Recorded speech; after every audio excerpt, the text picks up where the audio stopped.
Some people have a deep, abiding respect for the natural beauty that was once this country. Americans are taught that the people who once lived in what we now call America were stewards of the environment.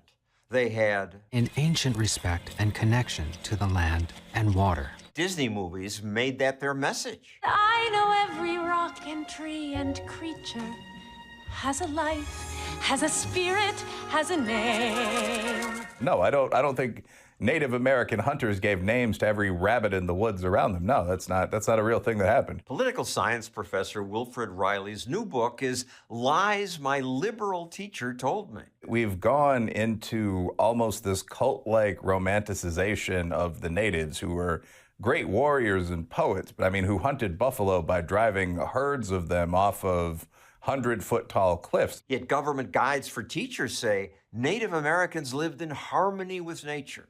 There was love of every form of life. They didn't kill anything they couldn't use. That's just objectively untrue. I mean, that would mean no young male warrior, no brave ever killed for sport. I mean, we just know that's false. I heard that. I believed it. Well, I believed it too because I was 8. The best-selling book, Lies My Teacher Taught Me, loved by teachers and students alike. Riley's new book is a response to this hugely popular book. It correctly points out that American textbooks and media portrayed Columbus simply as a hero. Land out! Hooray for Admiral Columbus! Textbooks ignored Columbus's brutality and enslavement of Indians. Columbus himself wrote about his slaves, saying, Indians make all our food, extract gold from the mines, and perform all other labors. The book was valid, right? Kids were being taught that Columbus is wonderful. I don't necessarily think your focus should be white and native atrocities against one another in a 6th grade class. Today, students are rarely taught that natives also took slaves and considered them objects of wealth. The morality of today didn't exist anywhere in the world until about 60 years ago. White people did murder the natives cruelly. What's the harm in sending a counter message? You don't need a counter message. No one denies that whites and Native Americans killed each other. Sure, in 1970, in some southern schools, people might have been taught a jingoistic view of American history, but the reverse has been true for 40 years. He says the old myths don't justify new ones, like the ones spread by today's social media influencers. We know firsthand how to live in harmony with the natural world. In fact, we did so since time immemorial. In reality, natives manipulated their environment.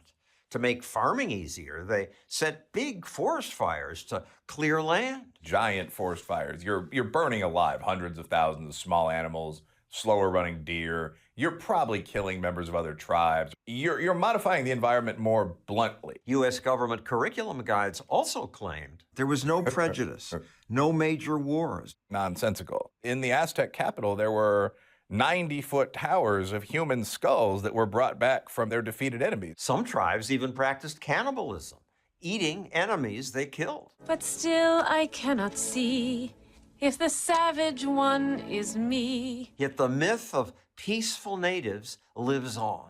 You don't know.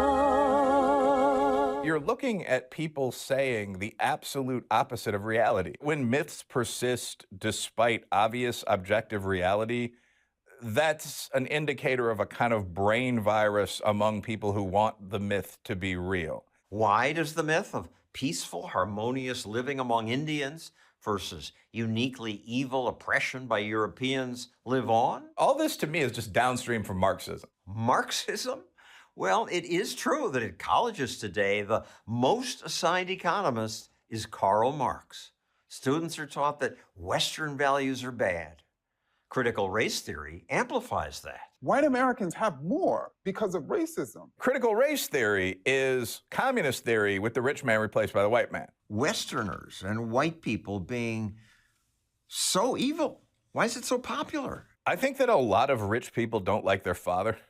There is a lot of dislike for our society among people who are pretty near the leadership class. I think the people who teach these myths mean well. They want minorities to feel included. But teachers should at least also teach that America's sins were not unique.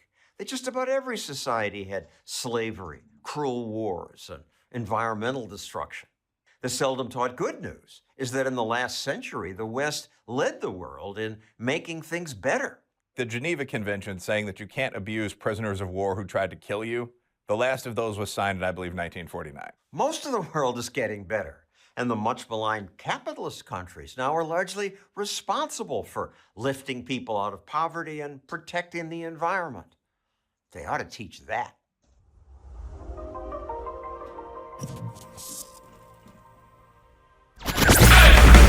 Thanks for listening to News Variable.